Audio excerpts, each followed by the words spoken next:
Hello friends, आज आम अभ्यास कार्य 3.6 आलोचना करवा। तो प्रथम प्रश्नटी है जे निम्नलिखित माप विशिष्ट कोण मानकर अनुपूरक कोणर माप निर्णय कर। तो 6 degree, 15 degree, 29 degree, 30 degree, 45 degree, 75 degree. तो से यही कोण गुड़िकर तुम कौन कर अनुपूरक कोण निर्णय कर तो माप विशिष्ट कोणर। तो आम जानी जे दुईटी कोणर परिमाणर समष्टि 90 डिग्री हेले ता मध्यरु गोटे कोण अन्यटीर अनुपूरक हुए अथवा कोण दुईटी परस्पर अनुपूरक हुअन्ति। तो 6 डिग्री रे आम केते डिग्री मिसाइले आमको 90 डिग्री मिल। तो 90 डिग्री आम कौन करवा 90 डिग्री जब 6 डिग्री को आम फेड़ीदेवा ताले आम तार अनुपूरक कोण पाइबा तो 84 डिग्री।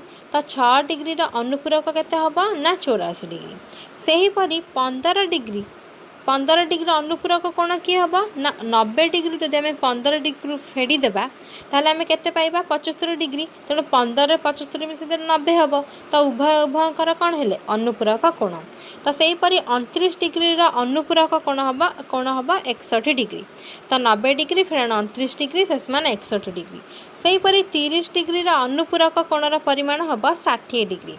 तो 90 डिग्री फेण 30 डिग्री शेष मान 60 डिग्री। सेहीपरि 45 डिग्री अनुपूरक कोणर परिमाण हम 45 डिग्री। 90 डिग्री फेराण 45 डिग्री शेष मान 45 डिग्री। सेहीपरि 75 डिग्री अनुपूरक कोण परिमाण केते हम ना 90 डिग्री फेराण 75 डिग्री शेष मान 15 डिग्री। बुझीगला। तो एथर देखा ख प्रश्नटी।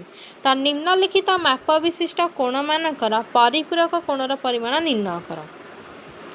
तो क्यों क्यों कोणर माप देछि ना 27 degree, 52 degree, 70 degree, 110 degree, 145 degree, 150 degree. तो आम जानी दुईटी कोणर परिमाणर समष्टि 180 डिग्री हेले उभय कोण को परस्पर परिपूरक कोण कहुए। तो 27 डिग्री कोण रे केते मिसाइले 180 डिग्री कोण हम तो 180 डिग्री फेराण 27 डिग्री समान 153 डिग्री। तो 27 डिग्री परिपूरक कोण केते हैला ना 153 डिग्री। तो 153 मिसाण 27 केते हबा 180। तो उभय उभयकर कौन हेले ना परिपूरक कोण। तापर देख 52 डिग्री कोणर परिपूरक कोणर केते हबो परिमाण ना 180 फेराण 52 हैला 128 डिग्री। सेहीपरि 70 डिग्री कोणर परिपूरक कोण केते हबो ना 180 फेराण 70 110 डिग्री।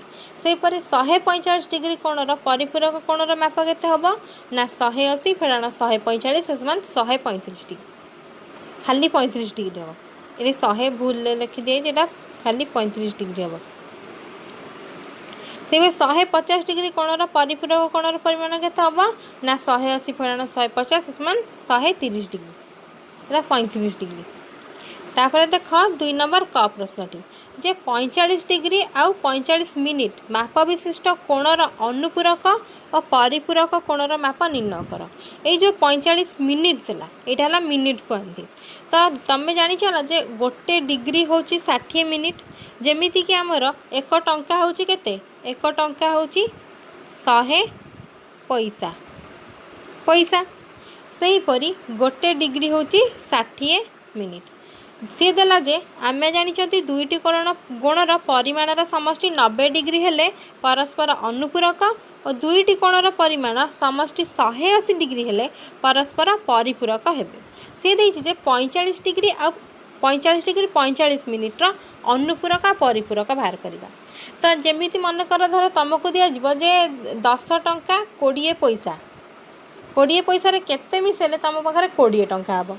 तुम जानिछ 20 टंकार जदि आम 20 पैसा जदि आम 80 पैसा मिसेबा ताहले केते हम ये 100 पैसा हम। जहाँकि 100 पैसा मान 1 टंका 100 पैसा 1 टंकार मिसला केते हम